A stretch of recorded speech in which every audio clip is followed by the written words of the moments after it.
আপন বোন, আমি অবশ্যই বিচার চাই। আমি চাই এর কঠিন থেকে কঠিনতম বিচার হোক, এবং এটা মার্ডার মার্ডার মার্ডার। আপনার বোনের পুরো নামটা? সঞ্জিতা কবির আনিতা। আমার আপন বোন, আমার ছোট বোন, এবং হ্যাঁ আমি তাকে চিনি 2 বছর থেকে 2-2.5 বছর বা তার বেশি হয়তো আমার বোনের সাথে সম্পর্ক, বাট আমরা রিসেন্ট সময় তাকে চিনছি। তো তার সাথে কি কোনো ঝামেলা ছিল আজকে এই যে একটা হত্যার মতো ঘটনা ঘটলো এখানে? জি, কি ধরনের ঝামেলা ছিল? মানে আমরা কখনো এই সম্পর্কতে রাজি ছিলাম না, কারণ ছেলে প্রচুর অ্যাবিউজিভ। আরে ভাই এর মধ্যে দিয়ে ঢুকে না, বলেন আপনি বলেন না। প্রথম থেকে এই সে যে অ্যাবিউজিভ, এই আমরা পাইছি কিভাবে পাইছি? আমার বোন হচ্ছে খুব হেলদি একটা মেয়ে ছিল, তো গত 6 থেকে 7-8 মাস ধরে তার স্বাস্থ্যের প্রচুর অবনতি হতে থাকে, এবং হচ্ছে সে খুবই ক্রনিক একটা ডিপ্রেশনে চলে যায়, এবং যেটা থেকে আমরা ধারণা করছি যে তাহলে এখানে কোনো একটা সমস্যা আছে, এবং আমরা জানতে পারছি যে ছেলেটা অ্যাবিউজিভ, ম্যানিপুলেট করতো, তারপর ইন্টিমেট সম্পর্ক করার জন্য তাকে বারবার চাপ দিচ্ছে। এবং আমি যখন তাকে, আমার বোনকে অনেক কষ্টে, মানে আমি তাকে বলছি যে আমার কাছে বলো কি হয়েছে, তখন সেই জিনিসটা আমার কাছে বলছে যে এই জিনিসটা সে করতেছে। বসুন্ধরা ডায়াপেন্ট এখন আরো উন্নত। এই hot air through top sheet দ্রুত শোষণ করে সোনামণিকে দেয় কোমল অনুভূতি। কিন্তু ততদিনে তার অ্যাটাচমেন্ট বলেন আর যাই বলেন, এত বেশি ম্যানিপুলেটেড হয়ে গেছে যে আমরা তাকে অনেকবার চেষ্টা করছি, করে হচ্ছে পারতেছিলাম না। তো গত 3 মাস আগে আমরা হচ্ছে এই রমজানের ঈদেরও আগে আমরা হচ্ছে ওই ছেলের এলাকায় খোঁজ নিচ্ছি আর কি। আমরা তো ক্রনিক্যালি মানে চেষ্টা করতেছিলাম যাতে ওকে ওখান থেকে সরাই আনা। জানতে পারছি যে এই ছেলে হচ্ছে আগে একটা বিয়ে ছিল, ঠিক আছে, এবং এই কথা আমরা জানতাম, বাট সে আমাদের বলে নাই যে এটা তার বিয়ে। সে বলছে যে তার গার্লফ্রেন্ড ছিল, যে মারা গেছে। কেমনে মারা গেছে? ব্লাড ক্যান্সার মারা গেছে, আমরা এটাই জানি। কিন্তু তখন আমরা মানে এই খোঁজটা পাই যে মেয়েটা আসলে তার বউ ছিল, এবং এটা হচ্ছে সে ব্লাড ক্যান্সারে মারা যায় নাই, এটা হচ্ছে ওই ছেলেই হচ্ছে তাকে বিষ পান করায় খুন করছে, এবং এটা আমরা জানতে পারছি। পরে আমরা চেষ্টা করছি এটা দালিলিক প্রমাণ বের করার জন্য, বাট এটা আমরা কোনোভাবে পাইনি। তো আমরা অনেক পুরাতন নিউজ পোর্টাল গুলো খোঁজা শুরু করছি, এবং সেখানে আমরা এই নিউজটা পাইছি, ঠিক আছে। তো এগুলো দেখানোর পর আমরা হচ্ছে আমার বোনকে জিনিসগুলো জানাইছি যে এই হলো অবস্থা, তুমি হচ্ছে গিয়ে আমাদের সাথে কোঅপারেট করো এবং এটা করো না। তো আমার বোন প্রথমে জিনিসগুলো বিশ্বাস করতে চায়, তো আমরা হচ্ছে কয়েকবার তাকে কয়েকটা প্রমাণ দেখানোর পর সে বিশ্বাস করছে, এবং এরপর থেকে আমি দেখছি ধীরে ধীরে আমার বোন হচ্ছে ওইখান থেকে ফিরে আসারই চেষ্টা করছে, এবং আমরা এমন কোনো আলামত পাই নাই যে সে আবার যোগাযোগ করছে এই গত 1.5 মাস 2 মাসের মধ্যে, ঠিক আছে। তো এইরকম ভাবেই চলতেছিল। গতকাল রাতেও আমার বোন আমার সাথে বের হয়েছে, বাসায় আমি ওকে দিয়ে আসছি, আমি হোস্টেলে থাকি। তো আমাদের আগামীকালকে বাসা পাল্টানোর কথা। আমি সব গুছাইতেছি, আমি অন্য জায়গায় থাকি, সেখানে আমি সব গুছাইতেছিলাম। আমার একটু অসুস্থতা আছে, ডাস্ট অ্যালার্জি আছে, আমি অসুস্থ হয়ে যাচ্ছি। তো আমি আজকে সকালে ওকে ফোন দিছি, 9টার সময় ফোন দিছি, 9:09 ফোন দিয়ে আমি ওকে বলছি যে দেখো এরকম আমি তো অসুস্থ হয়ে যাইতেছি, আমি একা এগুলো করতে পারবো না, তুমি আসো, ঠিক আছে। আমি এটাও বলছি যে আসো, আমি এখনো নাস্তা করি নাই, তুমি আসো, আমরা একসাথে নাস্তা করবো। এই বলছি, সে বেরও হয়েছে, তখনই নাকি বের হয়েছে, 9:30টার পরেই বের হয়েছে। এরপর হচ্ছে গিয়ে আমি তো আর জানি না, সে তো আর আমাকে ইনফর্ম করে বের হয় না, আমার মা জানে। তো যখন দেরি হচ্ছে, আমি দেখছি 10টা-15-র মতো বেজে গেছে, তখন হইতেছে আমি ফোন দেওয়ার চেষ্টা করছি, ফোনে পাইতেছি না। এরপর আমরা খোঁজাখুঁজি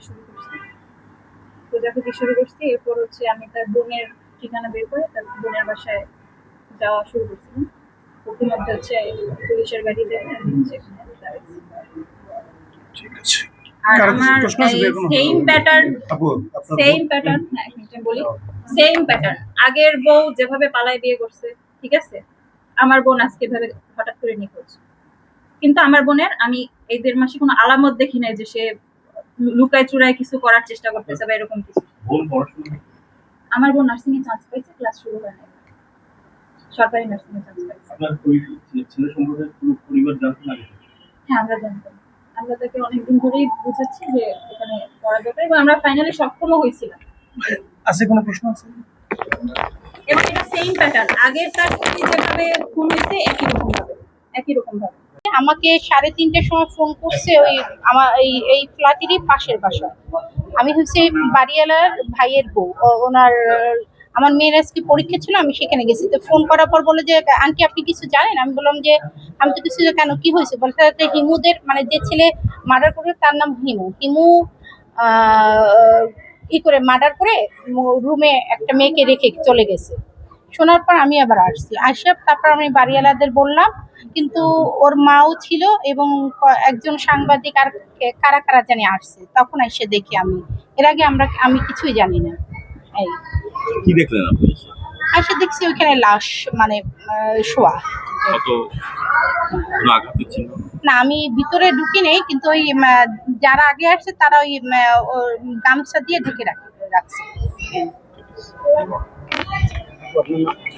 জন্য আমার দরজাও খোলা হয় নাই। আমি তো দুই একবার ছাদে আসি, গাছে জল দেই বা উপরে যাই, ফুল আনি, আনা হয় না। তারপর অনেক বেলায় একবার বের হইয়া ছাদ থেকে ফুল আনছি এবং ফুল টুল তুলে রুমে গেছি। তারপরে আমি ঘুমাইছিলাম। তারপর 3:15 নাগাদ কতগুলো ছেলেরা মানে খুব এই দরজা নক করতেছে। আমি বলি কেন, কিসের জন্য? বলে কি আপনি কি কোনো খবর রাখেন না, আপনার পাশের রুমে এরকম একটা খুন হয়ে রয়েছে?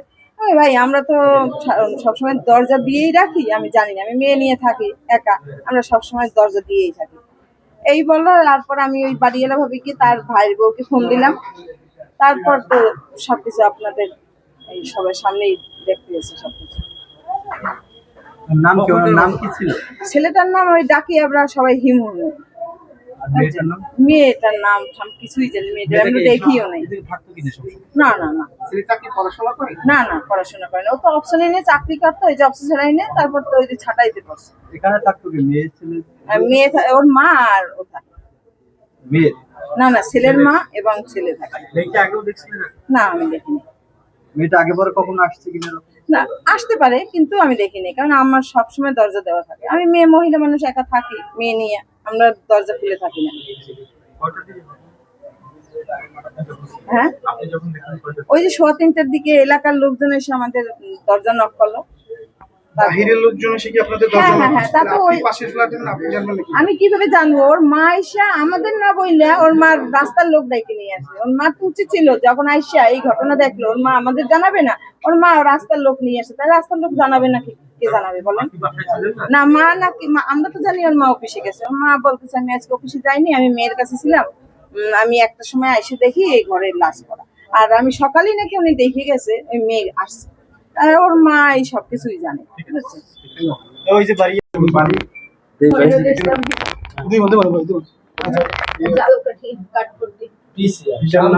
আপনার ছেলের নাম কি? আপনার হাজবেন্ডের নাম কি? আপনার নাম কি? আচ্ছা, গ্রামের বাড়ি ঠিকানাটা একটু বলুন। জালকাঠি কাঠপট্টি সদর। এখানে থাকতেন কোথায়? এখানে আমি মা ও ছেলে থাকি। ওই বেটা বিয়ে করে ওই আমাকে নামাই দিচ্ছে, আমরা এখানে কোনো মতে থাকি। এটা তো ওই অবস্থা বিরাট। ও নির্দিষ্ট কাজ করছে দেখে পরে মানে আমরা আইসা বুঝি অত্যাচার 3-3.5 বছর হয়েছিলাম, কিন্তু মহিলার অত্যাচার হচ্ছে মাইয়া জামাই আমার লইয়েছে। বেটায় আবার কষ্ট কি ছেলের আবার পরে আমার কাছে পাঠাই দিছে। এবার কষ্ট করে থাকতাম আর কি। মেয়ের সাথে সম্পর্ক কত বছর ছেলে? 3 বছর মতো হইবে মনে হয়। এই ঘটনা ঘটছে কখন? সকালে মনে হয়, সকালেই। আপনি তো বাসায় ছিলেন? না আমি বাসায় ছিলাম না, আমি অফিসে যাই নাই দেখে আমি এর বাসায় গেছি। অফিসে আমি অসুস্থ দেখে অফিসে যাই নাই, কালকে ছুটি নিয়েছি অফিস দিয়ে। এবার আমি অফিসে যাই নাই, তো মেয়ের বাসায় একটু গেছি। ওই কি যাইতে পারি না, 6 তলা নামিয়ে মেয়ের বাসায় যাইতে পারি না, তো আজকে একটু যাই। মেয়ের বাসায় সকালে গেছি, তারপরে নাকি মনে হয় আপনার নাম কি? আপনার নাম? আমার নাম ফাতেমা।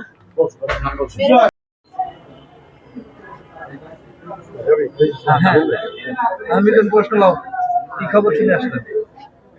আমরা একটা হত্যাকাণ্ডের সংবাদ পেয়েছি। এসে আমরা দেখেছি যে একটা মেয়ের নিথর দেহ পড়ে আছে। এই বাসাটা হিমু নামকের একটা ছেলে এবং তার মা, একটা রুমেরই বাসা। এই ওনারা দুজন বসবাস করতে, মা ছিল।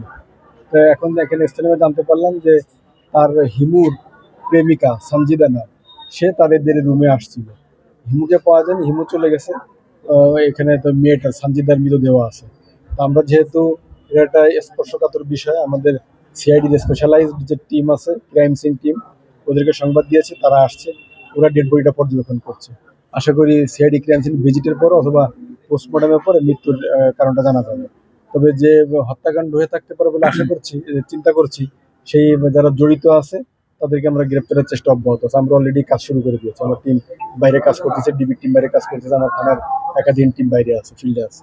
আশা করছি অচিরেই আসামি গ্রেপ্তারের চেষ্টা করব। ধন্যবাদ।